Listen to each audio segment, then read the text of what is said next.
Hey everyone, Pasta Padre here, with my first impressions of Madden NFL 15 after having played for about 15 hours. Coming off Madden NFL 25, which on the Xbox One and PS4 was a somewhat subtle but significant leap forward for the series, the development team at EA seems to have focused on cleaning up exploits and in turn balancing gameplay while offering a few new ways that could change the way you play the game. Madden NFL 15 is a game that has improved upon several areas from last year, while others unfortunately remain deficient and frustrating. What may be the most surprising addition in terms of impact to a sports game in years, personally, is the defensive camera angle and the ability to switch between all the camera options before each play. The defensive camera keeps the action in front of you and allows you to really get after the quarterback, while you may find yourself wanting to switch cameras on both offense and defense situationally. I now prefer to use the defensive camera on first down and third and long and the rest. On offense, for runs up the middle, I like it zoomed in. Runs to the outside, I zoom it out. For passes, usually the traditional camera, or zoomed out a notch, and things like screen passes get zoomed out all the way. And for some reason, I like to go crazy and use the broadcast view on returns and kickoffs. I don't know why, but I have more success from that perspective. The defensive line controls are also a great addition, ignoring the somewhat gimmicky visual indicators that pop up. Controlling linemen or a player that is blitzing is a lot more engaging because of the ability to get a jump on the snap and get off blocks. Just be careful because good quarterbacks will try to pull you off sides. The pass rushing moves don't feel overpowered for most players, but the elite ones will wreak havoc. Sack numbers will be high, considering the quarterback often eats the ball rather than get rid of it in a decent amount of time. The gameplay in general is much more balanced thanks to the improved defense. Quarter length will have to be 10 minutes or longer to get anything resembling realistic stats. You're going to be punting a lot more this year.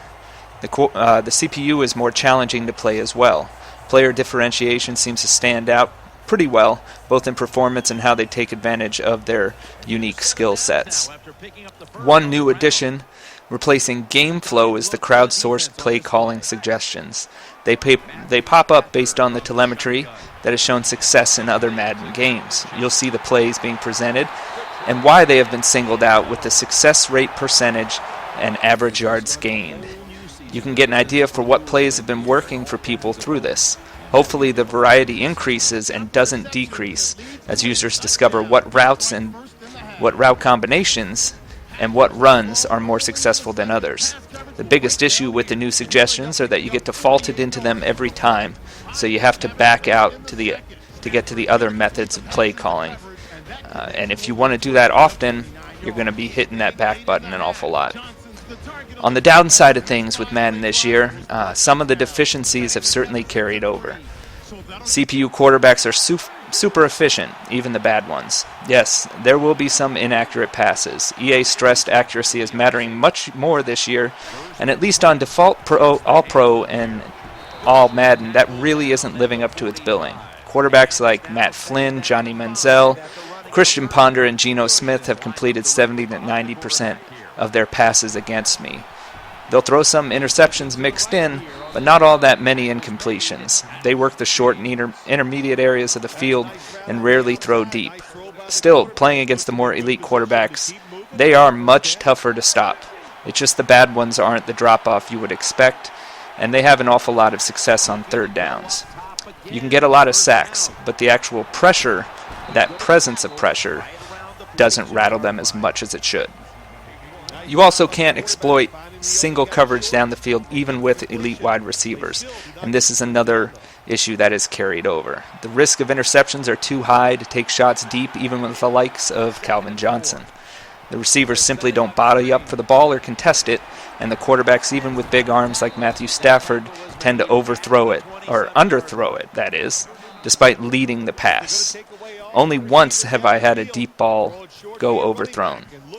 The CPU single covers even Megatron a fair amount, but you are afraid to try and take advantage with the deep ball or a fade route into the end zone because the chance of an interception is so high.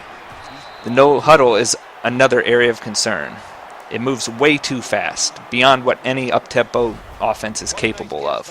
Players get back from all over the field to the line of scrimmage, set, with a play somehow in mind, ready for the snap in 4 to 5 seconds. The defense doesn't even have a chance to select a play or change the camera angle as the CPU snaps it immediately. Official reviews and challenges remain insufficient. Too many close calls are not being challenged automatically on scores, turnovers, or plays under the last 2 minutes of a half. And even when you should be able to challenge, oftentimes the option is inexplicably locked away. Finally, the announced team of Jim Nantz and Phil Simms are awful. Nothing is being identified as new, and they are often completely wrong in their facts and analysis. Franchise mode is also disappointing with in-game presentation, as only a few things like the upcoming schedule or division records are displayed, and they come up and vanish within about 2 seconds in the fourth quarter. There isn't enough there to tie back to your personal franchise universe while actually playing the games. In summary, as a whole, the value seems to be there with Madden 15, and it's improved a lot while offering new ways to interact with the game.